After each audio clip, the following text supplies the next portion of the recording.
Hello and welcome to the KB6. My name is Glenn. Let's talk quickly about how you build strength with a kettlebell, specifically in your press. First thing we need to address is volume and then load.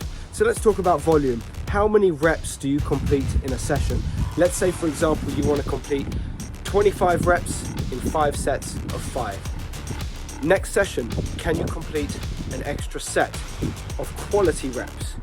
Not push, press, or jerking that weight out, still quality reps. Can you get to 30?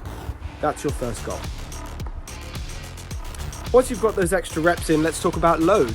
Do you have the option to include a heavier kettlebell in your program? And if so, can you now complete, instead of 25 reps in a session, 20 reps in a session? Still in 5 sets, but of 4 reps apiece.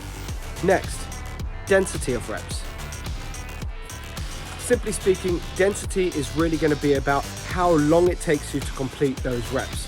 So let's say you're taking 2 minutes between sets of doing 5 by 5. Can you now reduce that rest period to 90 seconds or even 1 minute between sets? That's improving the density of your ability to perform those reps in a workout. So we've got volume, load, and density. That is a basic program of how you would include strength work for a press with kettlebells. I hope that's helpful, and if it is, don't forget to like this video, subscribe, because it massively helps this channel succeed, and the more this succeeds, the more I'm able to help you guys improve on your work that you're doing with kettlebells. Thanks as always for the support, and I'll see you at the next one.